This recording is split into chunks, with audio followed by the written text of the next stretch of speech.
Want to see another suit? Well, if you get that applause just from walking to there to here, this is going to be easy tonight.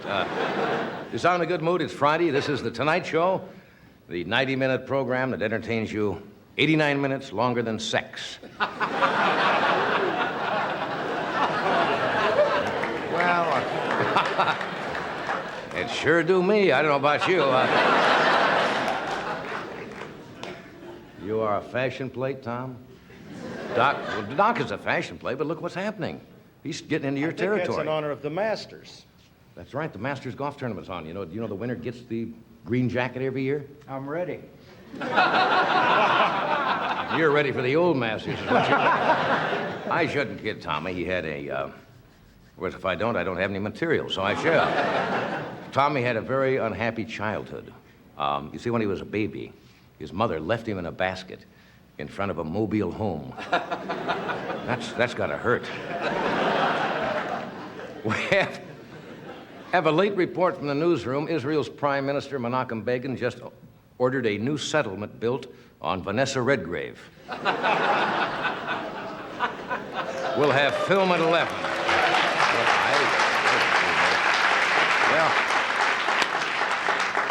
Well, let's go to Washington, where Jimmy Carter and I have a lot in common, the same problem there. There's very little to joke about today.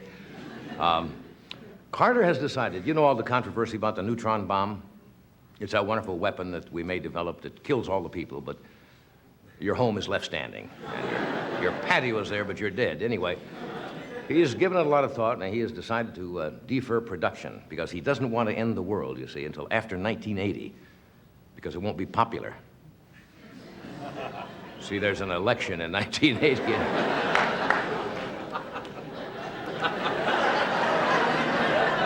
You know, I was on a roller coaster, and it's like you missed the first turn. I just kept going straight on.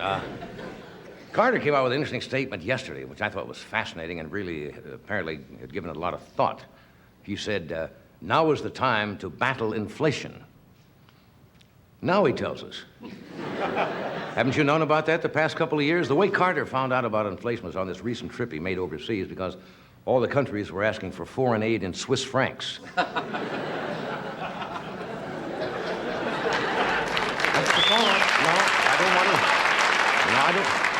I don't want sympathy. I want laughs.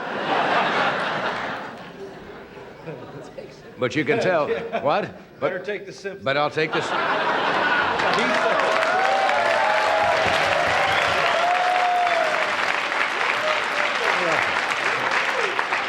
I come out here, stand in front of 20 million people, a studio audience, and the biggest laugh is by my producers, hiding behind the boom mic.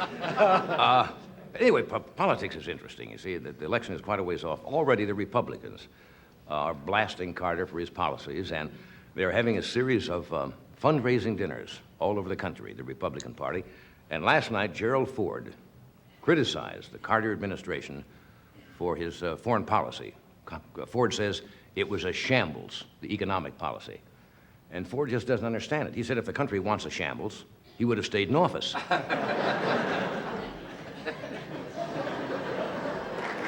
No. Don't you dare. I want it from the heart. I don't want this.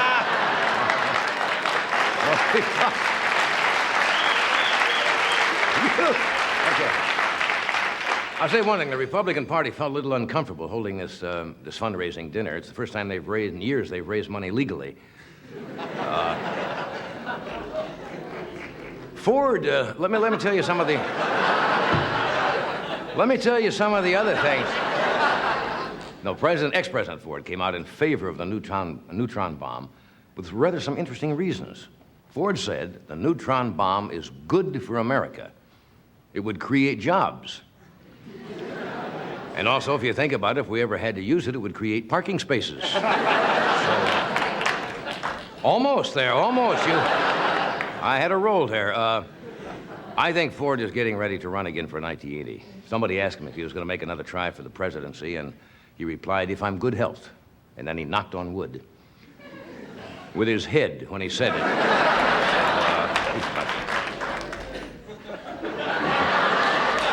You're not going to go all the way, are you? As you probably know, the new mandatory retirement age in this country, instead of 65, is 70 years of age. And I think it's a good idea. Carter signed the bill yesterday, extending it to 70. And then he invited a group of senior citizens for a dinner at the White House. And there's where I think he went a little wrong. I don't think Mr. Carter understands the needs of the elderly. At lunch, he served corn on the cob and had Elton John sing.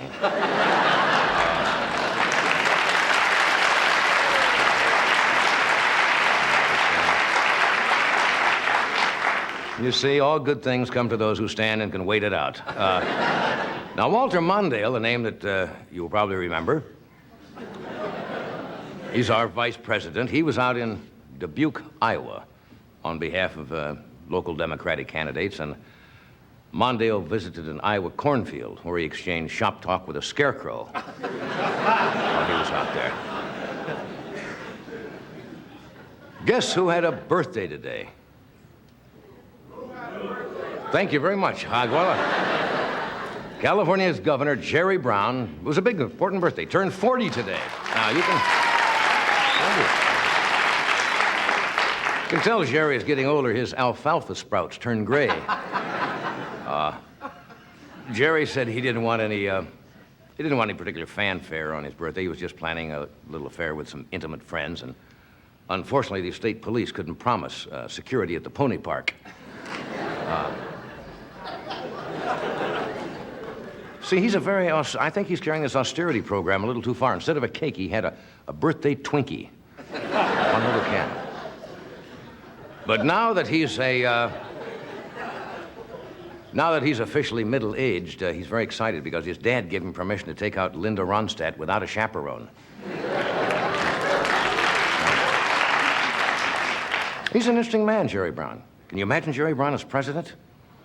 No, I mean, he'd be the first president with a classified mantra. Very interesting.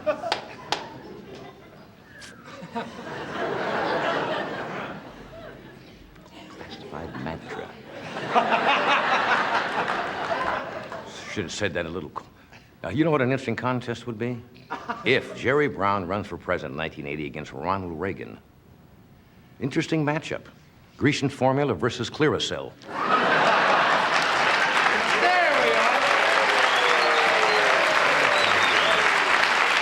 That's it, huh? That's all you want, the easy stuff, huh? Ex-Chief of Police Ed Davis sent Jerry Brown an unusual birthday gift, a SWAT team to shoot out his cake. There's a item in the paper today. There's a new service in Los Angeles called house sitters. Do you know what I'm talking about? Yeah, if you're away for a weekend or you go on vacation, you call these people, house sitter comes, stays in your house and watches it. And if you live in the Malibu Canyon, they charge by the mile. We have an exciting show for you tonight. You told them all the people? Yes, sir. Later on, not announced, Evel Knievel will come out here and sell his mink coats to Liberace. We also have Mr. Robert Mitchum, Dick Van Patten, George Miller, Monty Rock, the second or third or whatever he is now, and Dennis Madelon, a stunt man, is going to do some exciting things. So thank you for coming, and I may take that back later.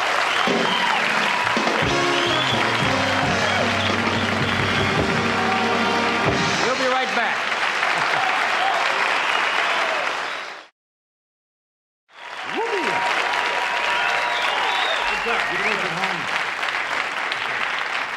You folks at home did not see it because you were watching the commercial, but following the monologue, I received here in the studio a standing ovation.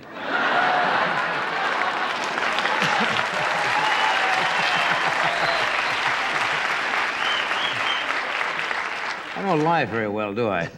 I want to mention something about Eddie Shaughnessy, who sits in here practically every night, one of the great drummers in the world. And he has a band together, a big band, strong band, guys who really blow. The band is called Energy Force. Right. And he's going to go on a tour, I guess, starting next week. Tonight, though, and Saturday, if you happen to be in the area, right out here in the valley, there's a place up on Lancashire, I believe it is? Yeah. Called Dante's. And that's where, I guess it's one of the last places where you can go and really hear good music and great groups. And he'll be there with the big band tonight and tomorrow. And then on April 10th, he's going to be at Kansas State University, and the 11th, the University of Kansas, and the 12th, at the University of Texas at Arlington. Eddie, have a wonderful trip down there because they'll love you. Thank you. Very well. Thank you. It's really kind of coming back, isn't it, a lot of it? Yeah, I mentioned the night I went to see Buddy and his group down at the Starwood here. And, you know, not rock, I mean, but just great music. And everybody stood there and listened. A lot of the younger people on campus are getting into the big bands. Yeah, just to sit and listen to the way it's all put together. Well, there's no other Do I sound hear like something it. buzzing? Yes, you do. I hope you do. Is I hear there a it, too. little buzzing sound? It's an electrical. May say- the force be with you. Is that what Yes, you're trying to say? One of those things. Anyway, tonight we have something rather interesting. If you've been watching the show, it's on NBC called Black Sheep Squadron. You are probably familiar with this guest, although you probably do not recognize his name. But he is Robert Conrad, who is the star of the show, the leading stuntman. And they do a lot of crazy things in that show. And he is always assigned the most dangerous, difficult parts of the show. And he's also the youngest member of the group. And tonight, they said they're going to blow me up. This is the kind of a crowd that would like... There they are. This is the kind of a group that kind of goes for that high-class entertainment. Would you welcome, please, Dennis Madelon. Dennis?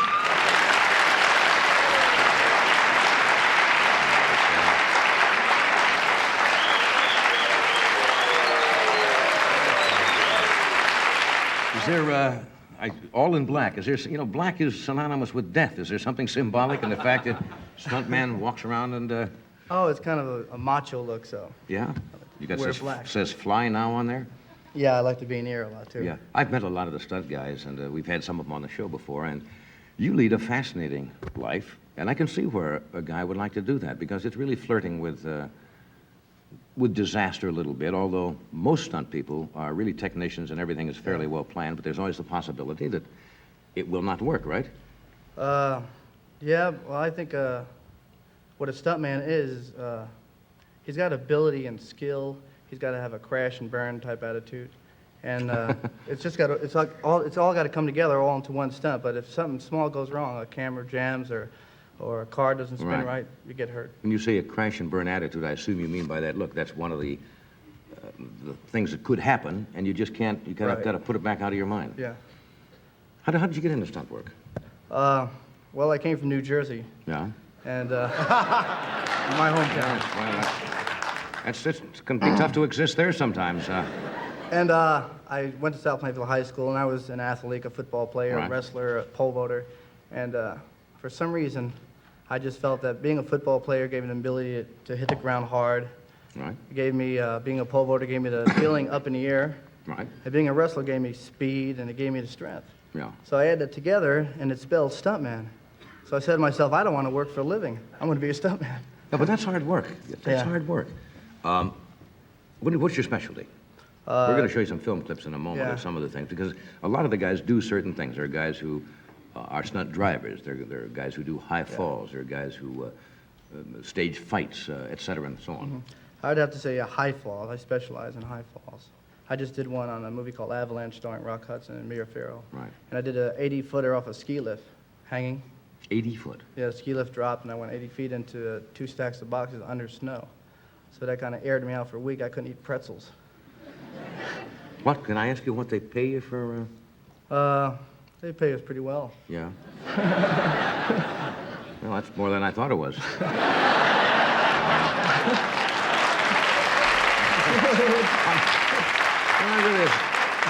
Yeah, you're right. That's not a proper question. I'd get bugged if somebody said, hey, how much do you make? It's really nobody's business. But you're paid. And you didn't know it was that much either, did you? No, I suppose it has to do with the degree of difficulty of the stunt. Yeah, for sure.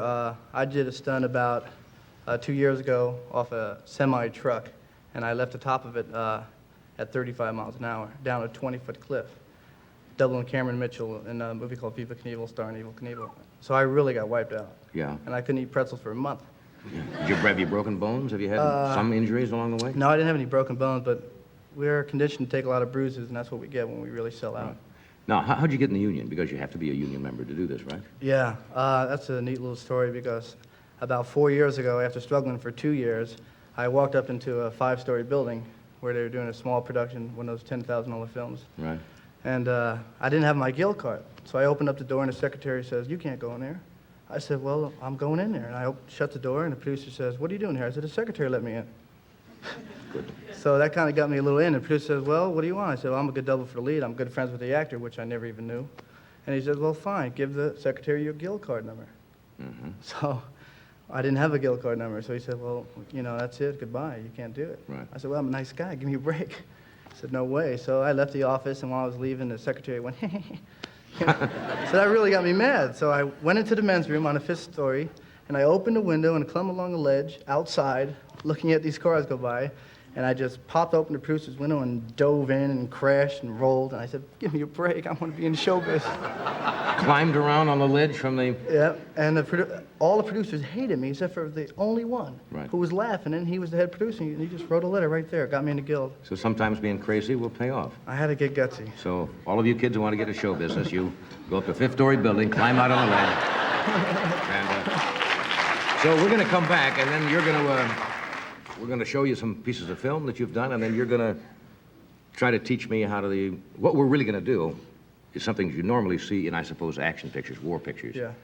Where there's an explosion and a body is thrown up into the air and so forth. And that's what we're going to So do. what we're tonight. using is an air ramp device that's going to blow you in the air about 10 feet. But first, I have to go to the men's room and hang on the ledge. We'll come back, we'll have some film, and then it'll be war picture time. We're talking with Dennis Madelon. Did I pronounce that right? The last name, Madelon? Good Italian name? Nice Italian guy. Nice Italian name. Who does stunts for, you're currently with the Black Sheep Squadron, right? Yeah, Or I'm Bravo working Black for- Sheep. And we're going to show you, I don't know what, I have not seen the film clips. Watch the monitors, and then, Dennis, you can explain what you're doing here. Okay. And then we'll go do a stunt live for you. Now, What's happening here, we're leading up into a squib attack on a tower where I get blown out of a tower. all right, now you're going to be going out of the tower, Right, I'll be getting blown out. Now, you're up in the tower there, right? Yeah. That's our stunt coordinator ducking out of the way. All right. Good heavens. Good Lord. Our next stunt will be a world record black sheep mudslide, 30 feet into a pup tent. Our next stunt is explosion where I'm running in a foxhole and we Now, both get blown up. This is what you're going to see. Kenny Lesko was the other stuntman on the right. And our next explosion is going to be on top of the roof, and I'm a gentleman to the right. All right. This isn't too violent either.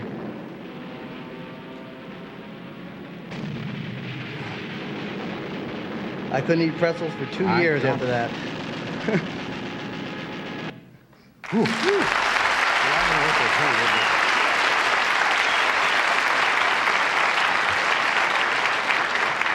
I don't know what they pay you, but I think you're in your money. Now, what we've simulated here kind of a World War scene that we're going to walk over, and we've got a foxhole and a device, and you're going to show me the apparatus you use to blow you up blow me up. in a safe way. And now, I have not done this yet, so I trust you. I really...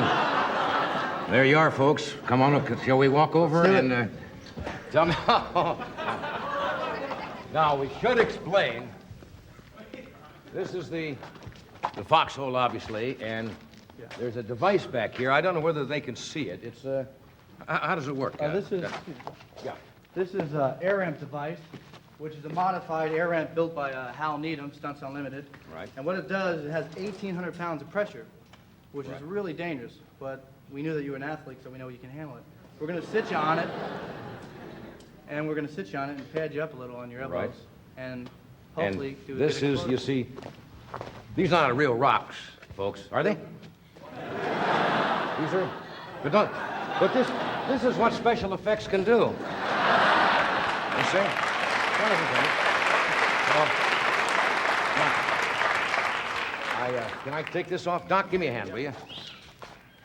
Give us a little loosen up, John. This way Loosen you up. have a little mobility. Can I take this off? Yeah. All right. Now, these are, Elbow pads. This case will, you- in case you hit hard on your right elbow, it will keep everything together. that's very important. And this other elbow's in case you don't hit that elbow, you hit this Hit one. this elbow. I watched this afternoon why you went through this once, and I have really not done this yet. I know. Now, there's also going to be, so you're not startled, or I'm not startled, there's going to be an explosion. Yeah, there's going to be about a 200-pound pressure explosion. So between that and this air ramp, it's going to be one of the probably best stunts ever done on this show and any nationwide show. Possibly our last. And I hope not. In other words, I have to... Oh, this group is... This is the most sadistic audience I have ever seen in my life.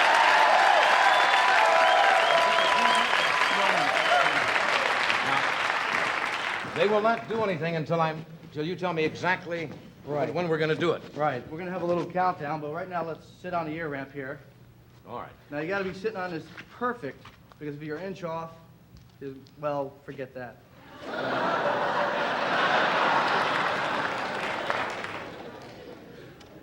So what you want to do is sit back, lean forward, put your feet up on here. Feet up Yeah. here. Now try to really squeeze them together. Squeeze what together? I thought you said you're in shape. Well, squeeze what together? Put your legs in together real tight. Oh, you mean Like cheat yourself into this position. like this? Yeah, and lean forward. You don't want them out here? No. Got to be real tight. Gee. Now, the main thing to do, remember, John, you've got to stay loose. We like to wear a helmet because Isn't the war over? this is the official Black Sheep Squadron helmet, if you like to hold on to it. Or, Well, that... I mean, it's really nice. It's worth a buck.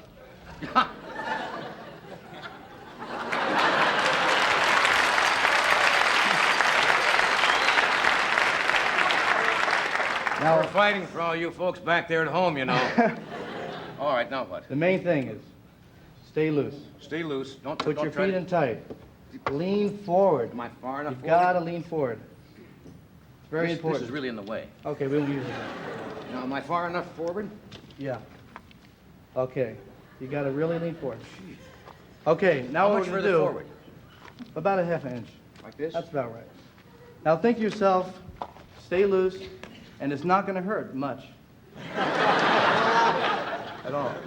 Now you're ready, because this is really going to be an explosion, a tough one, too. Can I give you a countdown when I'm ready? You can give me a countdown.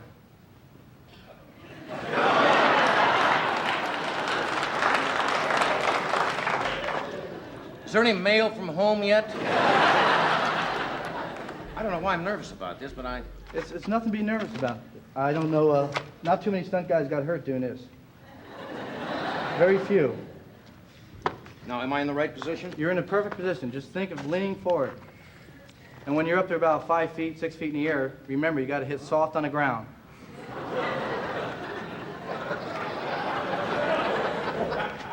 So, I just what? Give you a... Give me a 3, 2, 1. When you're ready, I'll give you 3, 2, 1.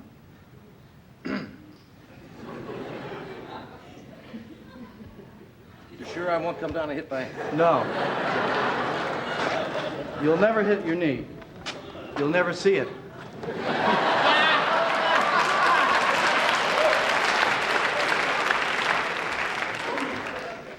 All right, you count it down and let me know. Okay. I'll leave it in your hands. All right, lean forward.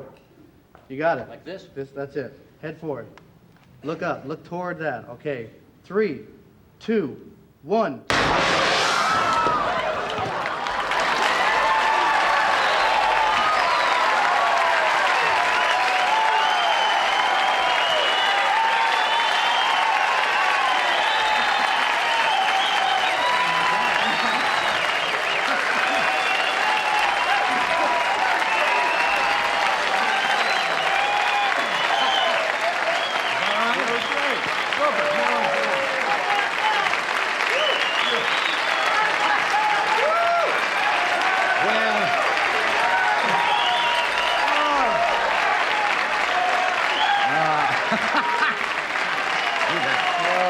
That's a strange.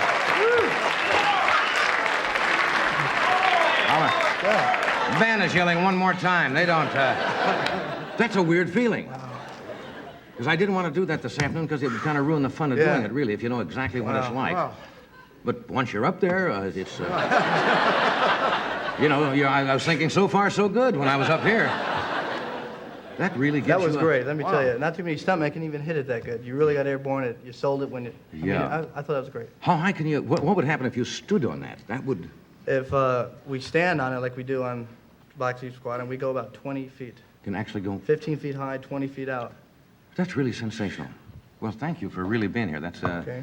it's a kick for us, and it was a kick for me. I'll tell you that. That's you know what you need is one of those in your. Should have one of those in your bedroom when you go home at night, and you just right in the bed. Dennis, thank you. Thank you, Johnny. Thanks for being here.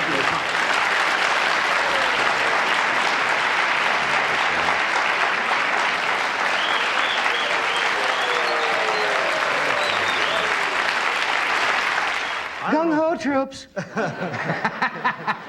We'll be back in just a moment. Robert Mitchum is here tonight, Dick Van Patten, and George Miller and Monty Rock. I want to mention before Robert Mitchum comes out and joins us on Monday night, this coming Monday night, Rich Little will be here with Debbie Reynolds, Jimmy Walker, Fernando Lamas, Kathy Carlson, and Dr. Wayne Dyer. And on Tuesday, we have one of our repeat of our better shows. And here are the people you see on that show.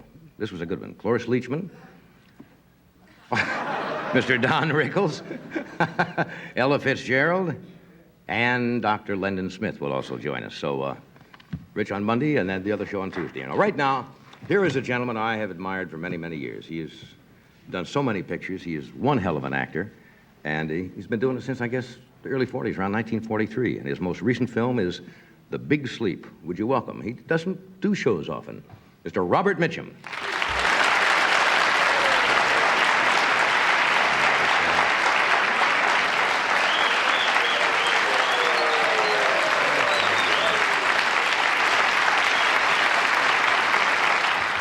How do you feel? Feel pretty good. You know, the only thing that bothered me, as I was telling Doc, having not done it, I didn't really know what to expect. You know, I didn't know what the feeling would be, whether You think the fellow might be a trickster? Well, you never know. A You know, stuntman, whether yeah. something would go wrong and the air would go the wrong way and... Guy who auditioned. I was going to say, guy who auditioned by jumping through a window. Did that happen once? Somebody... No, he did. Didn't he just say By that? climbing around and climbing out on the 5th floor. Yeah. You ever been injured doing anything in your pictures? You've done a lot of hairy things in pictures. A few times I get chipped up, but I have seen people injured. Yeah. You know, because some of those hairy things get, I mean, they can go awry. The guys I'm really... sure you thought of that while you were sitting there on the... That's on the only... air I ramp wasn't or- trying to do it for dramatic effect. I said, I haven't felt what this is like, and I didn't know whether it was going to be one big blast or whether you're going to be eased off of it.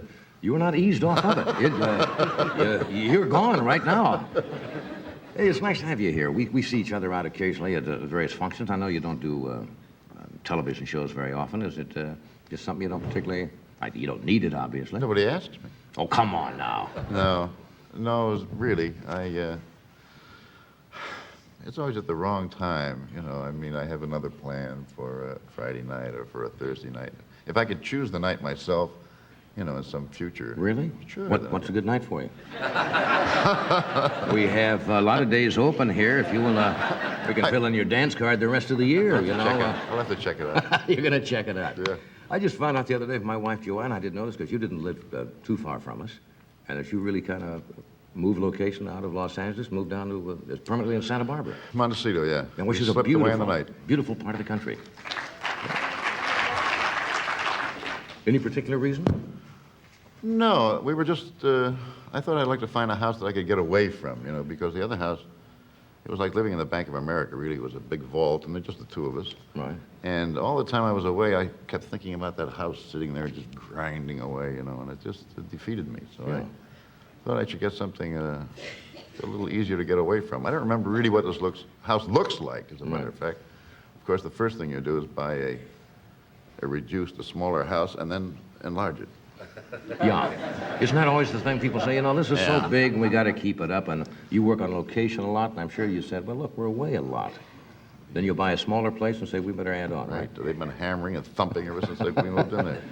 Are you in an area where, at least here in Los Angeles, in the neighborhood where people are, I guess, more used to seeing somebody in the entertainment world, are you in an area where people really don't bug you, leave you alone? Can you walk out and... Well, you know, it's pretty social, and there seems to be sort of an endless round of parties. Yeah. And if you can avoid that, you know, it's not easy, because it's a lot of liver cases up there. And I tell you, I swear. That party circuit. You run into will do it. people. That party circuit Heather will do Angel, it. Yeah. Judith Anderson, Dame Judith Anderson. I didn't know she lived there. Oh, yeah, a lot of classy people up there. Joan Cohen Harvey, right up the street from us, and Susie Parker. So do you manage to avoid the party circuit, or do you... Well, I go to the quieter ones, more liven them up a little. The more genteel. Yeah. I can't imagine a wild orgy at Dame Judith Anderson's house. I mean, just Bet on it. Oh, I see. Don't you? Might fool you, huh? Yeah. I had a question in my mind. I'm going to throw a curve at you. That I'm going to ask you a question, and I hope you don't mind it. But in lieu of what's going on nowadays in the liberalization of what's happening, and I'm talking about pot. Oh, goody. And I don't know how many people remember, but a good number of years ago, earlier in your career, it is now legal in California to possess an ounce or less of marijuana for your personal use. Wouldn't you know? But years ago, when it was considered, I guess next to taking, I don't know what, you were arrested for having possession of a couple of... Conspiring to possess. Conspiring to possess. What Couple year... of guys together and say, hey, man, how about we go, and In other words, you were conspiring to get some marijuana cigarettes. that's what they said. Yeah. Now, what happened? I mean, how did that affect you at the time? And it's a long time ago, but it... Well, it didn't affect me greatly. I was largely surprised because anyone knew who it was. If you put in the paper, Schwartz does it, nobody buys the paper. They say, Mitchum does it, whop, And Right. And I'm sitting up there in high power at the county jail, and they said, you mean to tell me that you don't know that people know who you are? And it was a big surprise to me. Truly. Yeah. Really. And it was a very long and involved story. And finally, in order to keep it all cool, I said, well, I'll do 6 months on this ear. I said, if it's any more than that, I'll discuss it. So I said, he has to go and he has to go. There were two miscreants who arranged this thing. And they said they're going, one state and federal, and they went. So I got 2 years, and on the condition that I do 60 days, so I did 60 days. And up at the Honor Farm mainly, it was like Palm Springs without the riffraff. Are there any vacancies? I think... Wasn't too bad, they remember me. The only reason I brought it up, because in those days it was considered, the average person would read that and they'd say it was almost a scandal. Today, it's absolutely nothing. And in retrospect, it seems kind of silly. I think they really just pretended it was a scandal at that time, because I remember I just came back from Atlanta, Georgia, and they said, man, they said all around this place, all back there, all those farmers smoke that mullet weed, Yeah. They said it's cheaper in that store tobacco, and it's better for you, Yeah. too. Did it hurt? In Arkansas, they used to call it Injun tobacco. Injun tobacco. Raise my own. Raise my own. Yeah. Did it do anything? Yeah, it made you giddy. No, I don't mean that. No, that's not what... I hadn't finished the sentence, Bob. Did it do anything to your career at that time when it was considered? Well, I was like, hey, we can't touch Mitchum, he spent 60 jails in They the Honor struck my Farm. name from the Eagle Scout list and a few things. No, not really, I don't think. I mean, people didn't drag their children off the streets when they saw me coming. Right. But I must say it expanded my circle of acquaintances and friends. Okay, let me take a break. We'll be right back. Stay here.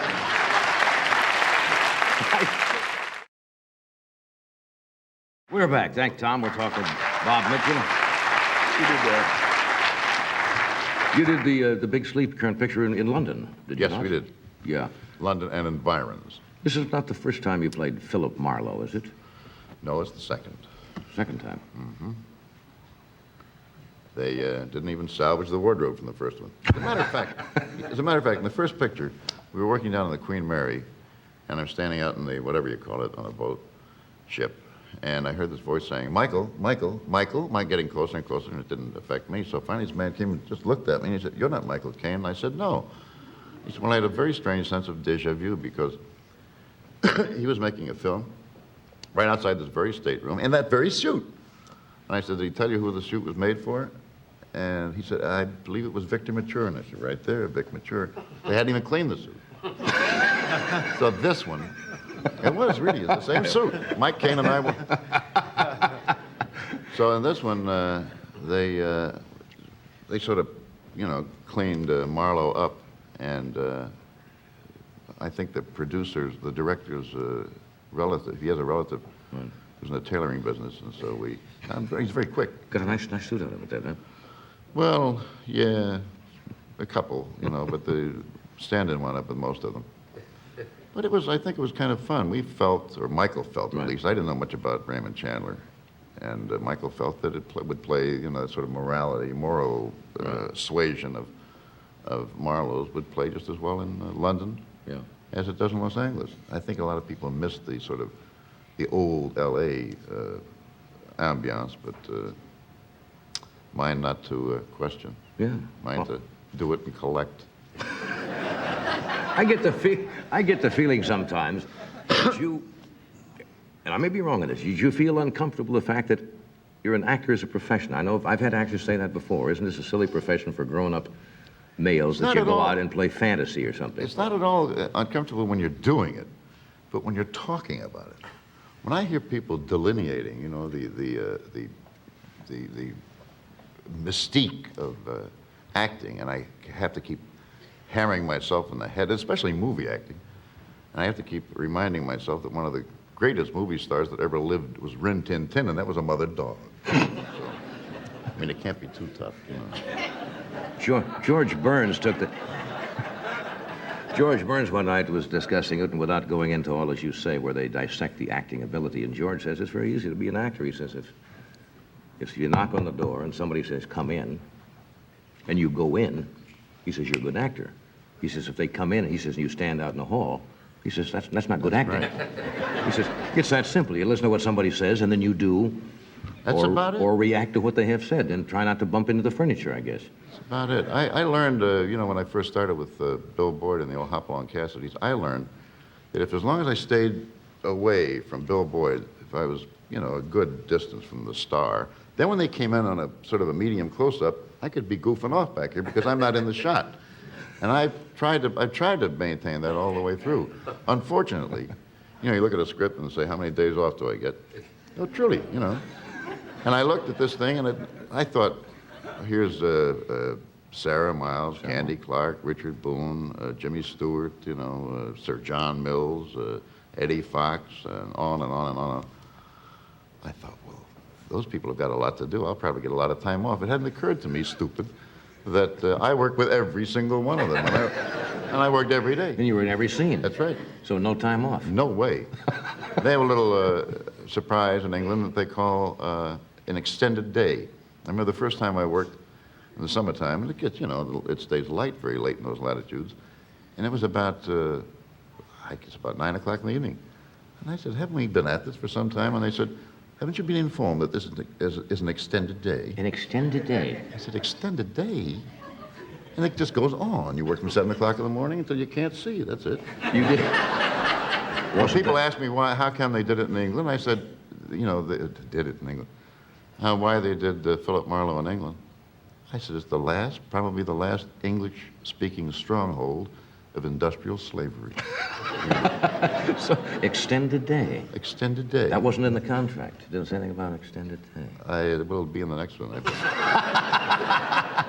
Hey, thanks for coming. I know you don't go out. I hope the movie The Big Sleep is a big hit for you. And sometime when you're up here out of your Montecito, you want to come over and sit around and talk a while? Very good. We'd be delighted to have you. Thank you. Thank you, Bob, for coming. You very much. Thank you. An extended day.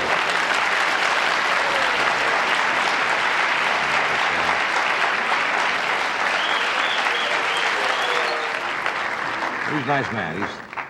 They don't make him that honest much anymore, do they? No, He not just really. Says it as it is. I wanted to tell him that when he had his little mishap many years ago, I was on the road with the band, and we took his picture and put it up in the front of the bus. There he is, Bob. Hi, boy. Seems so silly with today's standards. We'll take a break. We'll be right back.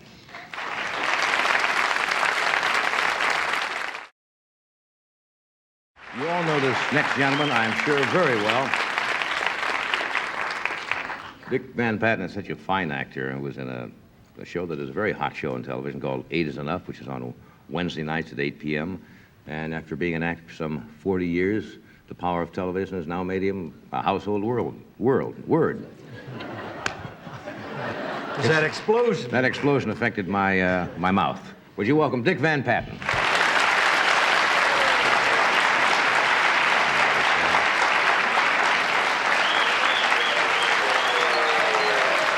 Welcome back. Thanks. That was really gutsy what you did there. I don't know. I'm very impressed. There's a thin line between guts and stupidity sometimes, that I'm not was sure terrific. where it...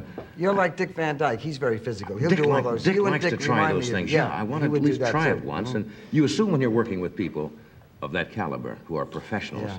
you know, you have to trust them and say, hey, they're not going to, I don't think, let you get involved in something that really is to the point where you could hurt yourself. No, they've helped me a great deal. And my son Vincent was saved by Hal Needham in a Disney picture, Horse Is that Ran- right? Vincent's a terrific horseback rider, but he was about 12 years old and a horse ran loose with him, and Hal Needham jumped in there and really saved him. He's one of the best in the business. Yeah, all those fellows have been great. I owe a lot to them. They Speaking make of- us look good. Speaking of your son, the last time we played together was 4 or 5 years ago. And now, I hear he's going to join the professional ranks.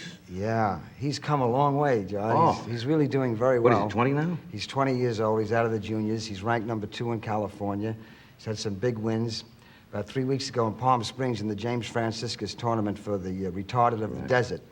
It's a charity tournament, and Ray Moore, who's ranked, I think, 28th in the world, had just beaten Bjorn Borg and Roscoe Tanner, and he agreed to play Vincent in an exhibition match in front of about 5,000 people in Palm Springs, which was very nice of Ray Moore to do. Yeah. And it was the best tennis. It was a 10-game pro set, and Vincent wound up winning in a tiebreaker. And it was really, that was the best he ever played, but it was a big thrill that's got to for him. inflate you, because I remember when we played, I think it was the first, I had just taken the game up, and they said, your partner is Vincent Van Patten. I said, well, I'm not, what? He said, no, the young man. Oh, I said, yeah, I've seen him.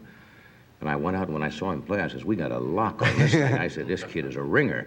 And I was so lousy at that time No, you that weren't. he couldn't have won it. No, he said just the opposite. He froze up because he was in such awe of you, watching you on TV ever since he was a kid, and then playing with you. He did freeze up with you. That was But he fun. said you were terrific, that you were very steady and you didn't get in his way and everything. He always felt bad. Well, that's important, I want to tell you. No, but when sometimes- you're playing with somebody of that caliber, there's a lot of yours yelling. That's when the ball comes over. Yours! And if you can manage to get out of the way of the better player, and not to interrupt his game, you can win pretty regularly. Yeah. Is he going to go? Was what he'd really like to do? Yeah, now? he's playing professional now, And the competition is so tough nowadays. yeah, it really is. Like when he goes on an audition for a part, it's so much easier than when he plays in a tournament. It's Right. it gives him a relaxed feeling. Did he always have his eyes on that, or did he find out when his game started to really become, an A+ game that hey, this is the direction? Yeah, to no, go? I don't think he had his eyes on it, but he was going. We moved out from New York in 1970, and in New York there aren't those children's tournaments and everything Right. the way they're so prevalent out here. So I started to put my kids in all these tournaments, because it was like I love games, and this like was watching my kids play games and everything, and it was fun. And then all of a sudden, Nels and Vincent, 2 of my sons, really started to win these tournaments, And then Vincent got really excited about it, and then that's got him interested. Yeah. I think that's great when you can find something you really enjoy doing and you can go out and make a living at it. When you were a kid, you were already acting. When you were young, Right. your direction was set. Wasn't I it? started when I was 7, and I was in a lot of Broadway plays. There's like a story with each play.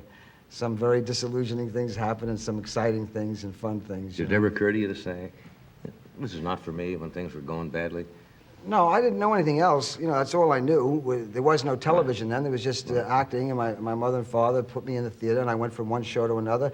And there were exciting things that happened. I was in one show, The Eternal Road, was directed by Max Reinhardt. There were 300 people in the cast.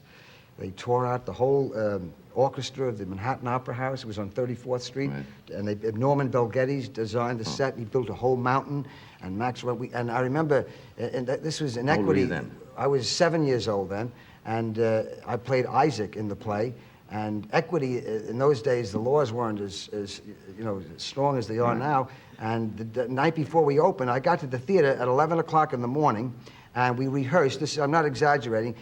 Here I was a little boy, 7 years old, and I was in that theater till 7 o'clock the next night when we opened. They never sent that cast of 300 home to go to sleep. They just were up for 24 hours and then opened the show that night. Things have changed. I know. I was in another play on Borrowed Time, which got the Pulitzer Prize in 1938, about an old man and a little boy, you know. Right. And Mr. Brink comes, who's supposed to be dead. This is funny because the original man that played the old man was Richard Bennett. And he was the father of Constance Bennett and Joan Bennett and Barbara Bennett. And he was a great actor. He was a very dramatic man. He used to wear his hat like Barrymore and everything. And a real actor and very temperamental. The most temperamental actor I ever worked with. I never talked about this man before. But I just want to tell you one thing. Josh Logan was the director. Right. It was the first play Josh Logan had ever directed. And I was 9 years old then.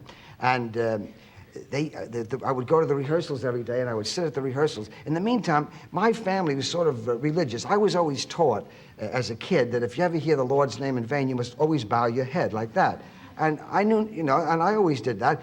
But Josh Logan and Richard Bennett used to swear and curse at each other during all these rehearsals, you know. And I used to sit there in the rehearsal going like this. Getting whiplash. I'd come home with a stiff neck. He did amazing things. Up in New Haven, before the play opened up, he couldn't find his pipe, and he yelled at the audience about the stagehands and everything. Anyway, he was replaced by Dudley Diggs. He never did open in the play. He was finally replaced because of his temperament. He was a great actor, though. Those are fond memories. We have to do a Right, little commercial here, okay. and we're coming right back.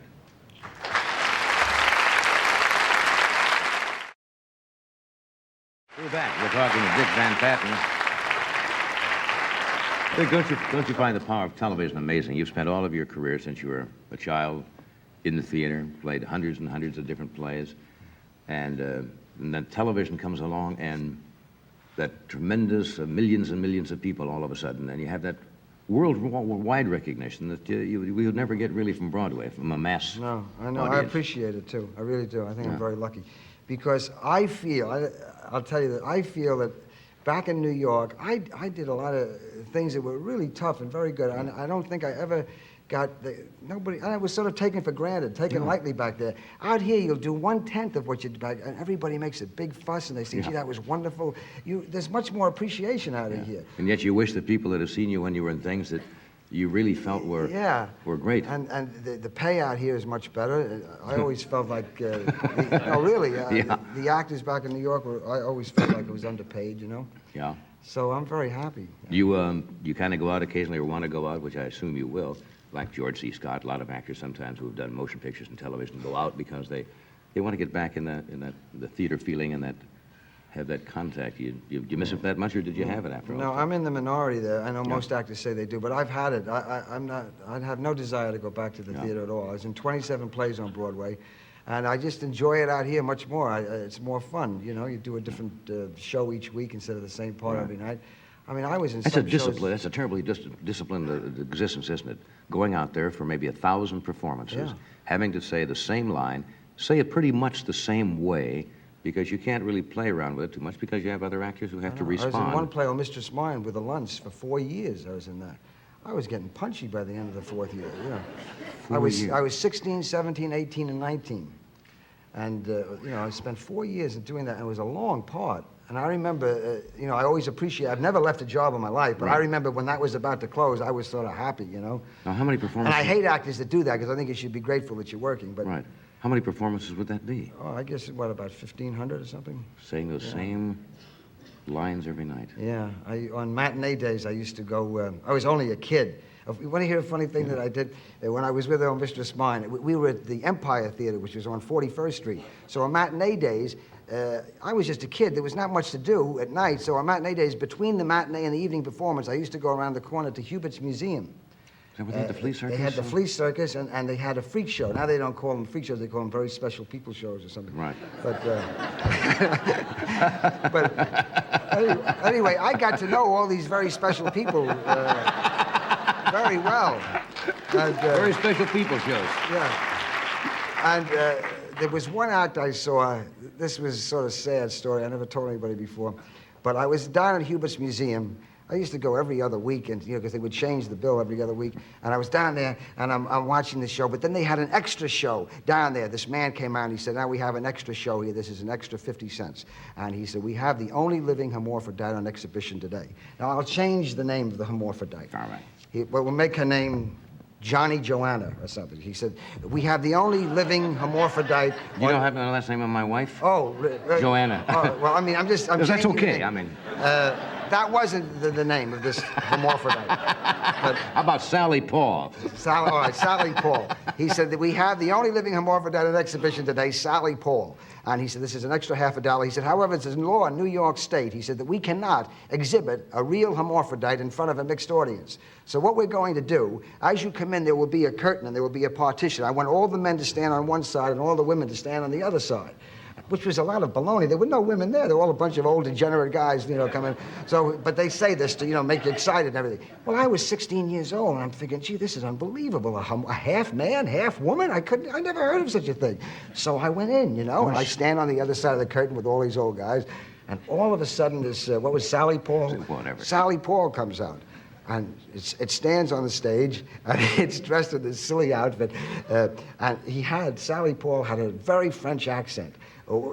Anyway, he said, he came out like this, and he said, ladies and gentlemen, as you see on this side, I am a woman. I have no beard up here. And she said, up here, and she takes out this brassiere, and she says, I have a beautiful breast, like this, and she does that. And she says, my leg has no hair over here because I am half woman. However, over here, and she turns around, and the voice becomes like, I am a man, and I have a beard, and I have no breast, and there is hair in my leg, and we're all And it comes out with this fantastic thing I couldn't believe. He said, now I will show you some pictures of my children. And they open up the thing, and there's these big posters of all these other hermaphrodites who this thing claims are the children of her, and claims that she had them with herself, or with herself.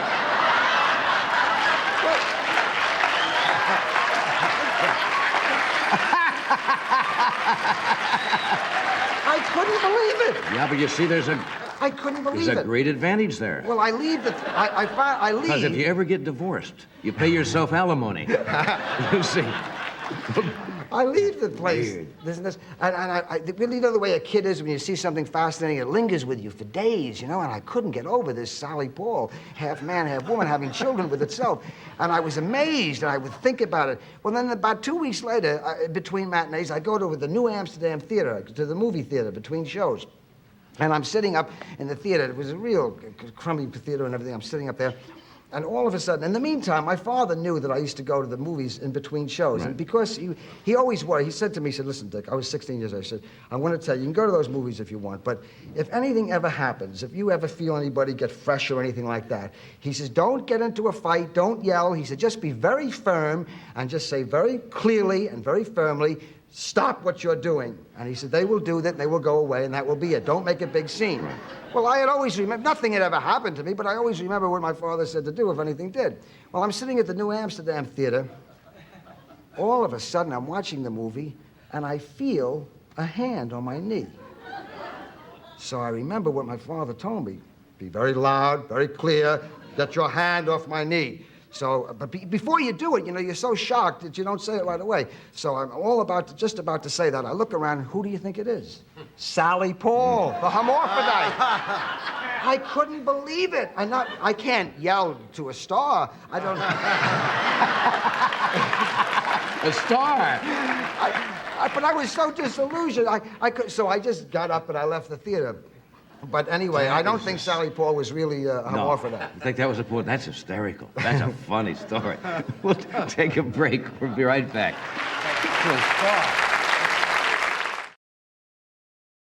You're all in a good mood tonight, which is fine because George Miller is with us, and he's been with us several times. A young comedian with a very disarming style. He's appearing at the Ice House in Pasadena on April 16th, and at the Comedy Store in La Jolla on April the 29th. Would you welcome, please, George Miller.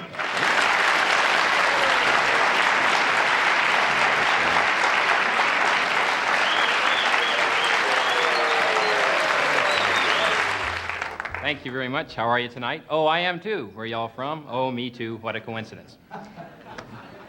I never know how to start, so I thought I'd say that.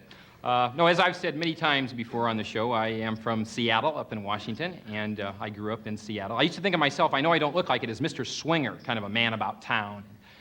Yeah, well, in Seattle, that means you take a heavy dose of contact and then go out and drive and operate machinery. It's not really...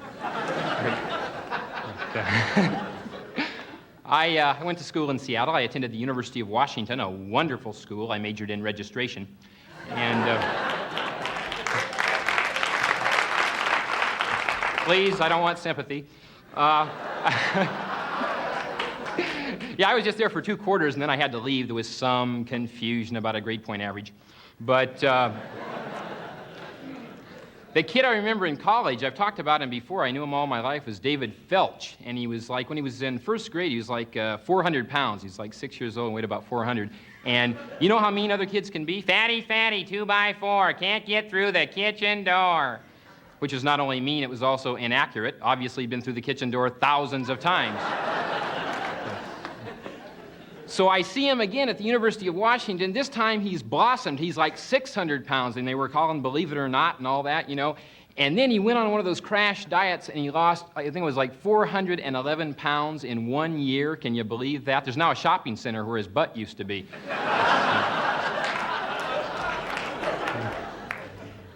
But anyway, after college, I came down to Los Angeles to try to break into show business, and it wasn't all easy. I was at the old Wellington Hotel in downtown Los Angeles for a while. Not the best place in the world. They had bugs. I mean, big bugs. I mean, while I was out, they changed the channel on the television set. Some big bugs, right. And but there were some tough people at that hotel. There were 3 guys. I think they were from a motorcycle gang. And I remember one time I was talking to this girl in the lobby of the hotel, and they embarrassed me in front of that girl. They humiliated me. One of them grabbed my hand, made me give myself the finger. It was really...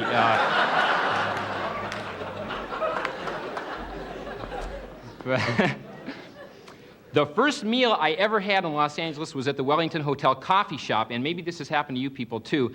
The special of the day was Swiss steak. Now, they brought it, and it turned out to be nothing but hamburger, so I complained. Now, every time it seems like I complain in a situation like that, the management always has a statement of policy, and they'll try to bluff you out with it, but don't let them do it, see. The guy comes over and he says, well, that's our Swiss steak. And I says, well, it's hamburger. And he repeats, well, that's our Swiss steak. So I got even. I paid the bill with a gum wrapper. I told him that was my money. Thank you.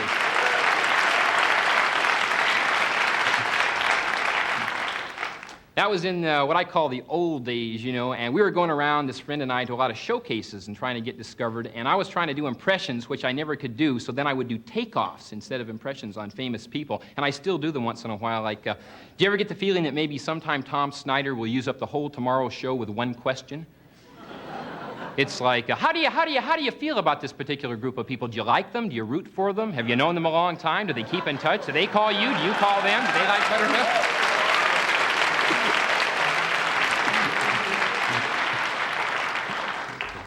Anyway, what we would do on those showcases, you would work for free and hope that somebody who could do you some good would come in to see you. And I remember quite a few years ago, a very well-known nightclub owner came to see me, and I really wanted to impress him. And I think it was Jack Ruby, I'm not sure. And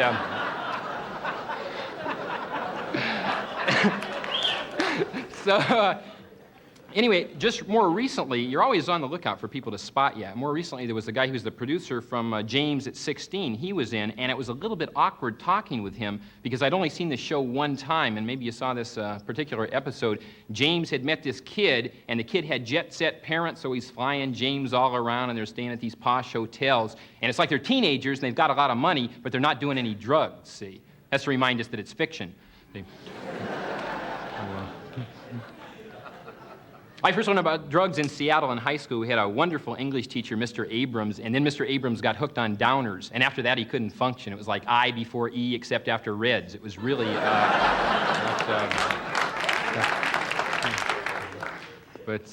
maybe you saw this recently. They were talking about this. There was a big murder trial in the East, and they figured that every member of the jury had been smoking marijuana because they deliberated for 6 days and found the defendant tall.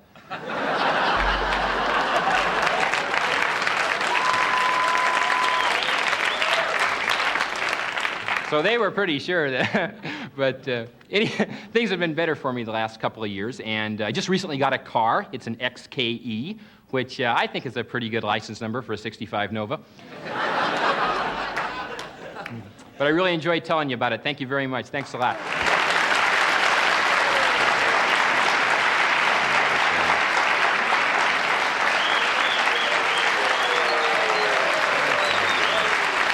Let me do this commercial first, and we'll come back and talk. There we are.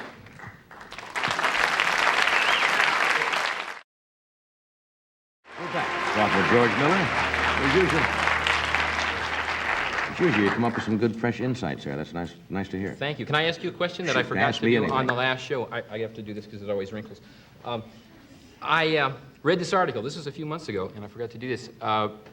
Famous people who have changed their names in show business, they said that your name is really Johnny Carson, That's right? true. Okay. Now, they had some that I didn't know that, for instance, Tony Curtis used to be Bernie Schwartz. That's right. Cary Grant was Archibald Leach. Here's one I'll bet you don't know. The amazing Kreskin used to be the irritating Winslow.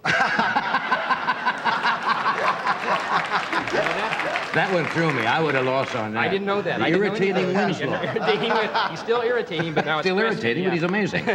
Oh, that's funny. George Miller obviously is your name. That's too American to say. My real last name is Dornberger. It is? Yeah, Dornberger. I didn't know that. Yeah. I didn't really. Now, isn't John Denver's last name close to that? Yeah, his is Dusseldorf or something like that, isn't it? Dusseldorf or Dusseldorf? Well, Dusseldorf's a city, isn't it? Which used to be Burbank. They changed it from Dusseldorf to Burbank.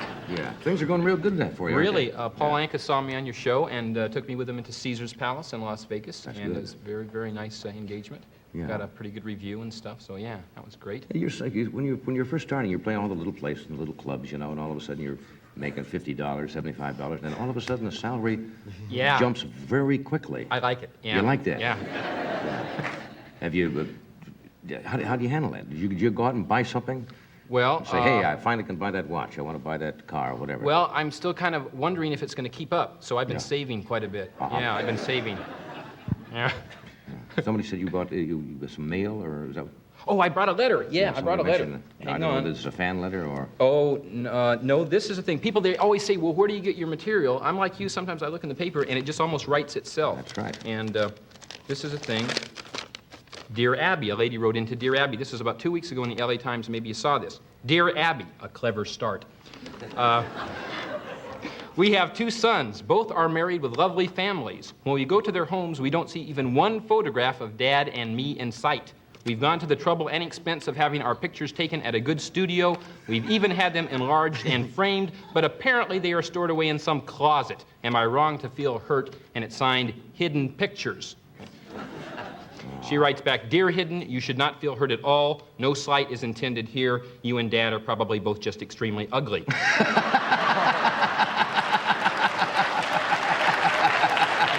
I made that part up. You made up Dear I made Abby's up- yeah, answer, I made yes. up- Dear Abby's more diplomatic she would than be there. nicer. Yeah. Somebody said you were also, when you travel, I do this occasionally, you watch the game show things, you know. The games, I watch Because they're them. getting more involved and more involved. They are, and I can't, it is too involved for me, but what I always do, I like the little introductions that they give, because they always tell a little bit about each person. Our first contestant Yeah, today. who's trying to win the money. It's like, our next contestant, Mr. Larry Adams, he's a masochistic bigot. Larry enjoys chicken fried steak and being thrown to the ground by Filipinos.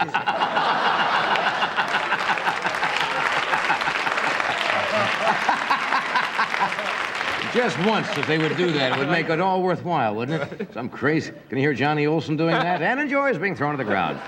I should say a word about Monty Rock, who is scheduled tonight, but we ran a little long. But I would like to tell you where you may see Monty. He's going to make a personal appearance April the 9th at the Showcase 78, the Woodlake Inn in Sacramento, California. And he's going to be working at Rodney Dangerfield's place in New York, April the 21st through May 1st. So that's where Monty will be. Where are you headed, George? You any place? I'm going to Pasadena at the Ice House and La Jolla Comedy Store. Right. And I have a dentist appointment.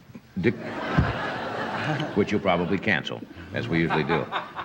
Dick, you're going to the chairman of the City of Hope Tennis. Right, I'm the honorary chairman of the City of Hope Tennis Tournament, April 15th and 16th. And it's for a wonderful cause. It's a free hospital out in Duarte, California, and it's mixed doubles. So anybody that wants to play tennis and have fun that weekend, please let us know. Thanks for being with us again tonight. Thank you. Monday night, Rich Little will be here with Debbie Reynolds, Jimmy Walker, Fernando Lamas, Kathy Carlson, and Dr. Wayne Dyer. Isn't he the fellow who wrote Your Erroneous Zones? He will be here. And on our Best of Carson on Tuesday with Cloris Leachman, Don Rickles, Ella Fitzgerald, and Dr. Lennon Smith. Have a nice weekend.